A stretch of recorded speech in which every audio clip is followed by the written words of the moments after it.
গতকালকে দেখলাম যে ফ্যাসিস্টের দোসর যে প্রেসিডেন্ট এখনো রয়ে গিয়েছে, সে তার বক্তব্য শেষে বাংলাদেশ জিন্দাবাদ বলে বক্তব্য শেষ করছেন। আগে এটা জয় বাংলা বলে তার বক্তব্য শেষ করতেন।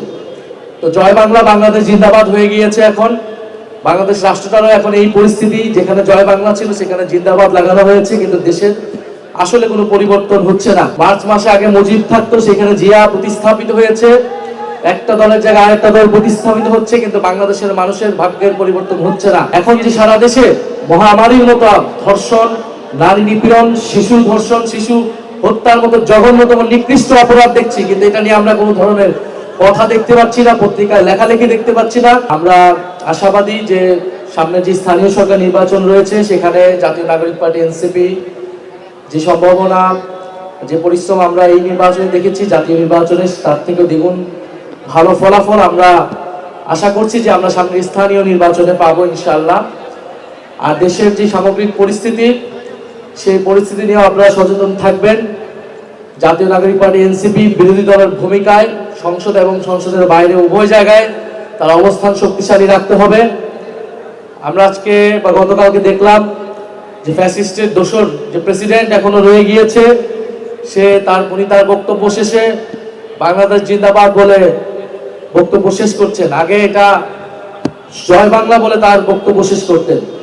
তো জয় বাংলা বাংলাদেশ জিন্দাবাদ হয়ে গিয়েছে। এখন বাংলাদেশ রাষ্ট্রটারও এখন এই পরিস্থিতি, যেখানে জয় বাংলা ছিল সেখানে জিন্দাবাদ লাগানো হয়েছে, কিন্তু দেশের আসলে কোনো পরিবর্তন হচ্ছে না। পরিবর্তনের পক্ষে কোনো ইতিবাচক মনোভাব আমরা সরকারের পক্ষে দেখছি না। মার্চ মাসে আগে মুজিব থাকতো, সেখানে জিয়া প্রতিস্থাপিত হয়েছে, একটা দলের জায়গায় আরেকটা দল প্রতিস্থাপিত হচ্ছে, কিন্তু বাংলাদেশের মানুষের ভাগ্যের পরিবর্তন হচ্ছে না। আমাদের নারীরা আরো নিরাপত্তাহীনতায় ভুগতেছে। ইন্টারিম সময়ে আমরা নারীদের নিরাপত্তাহীনতা নিয়ে অনেক কথা শুনেছি, আমরা নিজেরাও বলেছি। এখন যে সারা দেশে মহামারীর মতো ধর্ষণ, নারী নিপীড়ন, শিশু ধর্ষণ, শিশু হত্যার মতো জঘন্যতম নিকৃষ্ট অপরাধ দেখছি, কিন্তু এটা নিয়ে আমরা কোনো ধরনের কথা দেখতে পাচ্ছি না, পত্রিকায় লেখালেখি দেখতে পাচ্ছি না। জাতীয় নাগরিক পার্টি এনসিপির দায়িত্ব, সমগ্র বাংলাদেশ যদি চুপ করে থাকে, এনসিপিকে এটা নিয়ে কথা বলতে হবে, মাঠে থাকতে হবে, নারীদেরকে এটা নিয়ে সচেতনতা করতে হবে এবং আমাদের নারীদের নিরাপত্তা নিশ্চিত করতে হবে।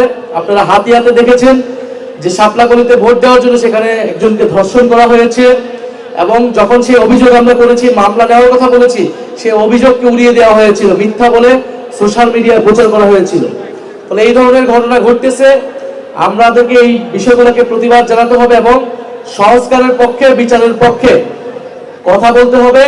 আপনারা সেই বিষয়ে কথা বলবেন এবং পাশাপাশি স্থানীয় সরকার নির্বাচনের জন্য কাজ করবেন এবং সংগঠনকে শক্তিশালী করবেন। আমরা ঢাকা বিভাগে, ঢাকা মহানগরে এনসিপি শক্তিশালী সাংগঠনিক অবস্থান চাই। আজকের আমাদের সাইফুল্লাহ হায়দার ভাই রয়েছেন, বিভাগীয় সম্পাদক, এছাড়া যারা নেতৃবৃন্দ রয়েছেন, প্রার্থীরা রয়েছেন, বিএনপি জামাতের যে সকল প্রার্থীরা নেতৃবৃন্দ উপস্থিত রয়েছেন, তাদেরকে আমরা আন্তরিকভাবে ধন্যবাদ জানাচ্ছি।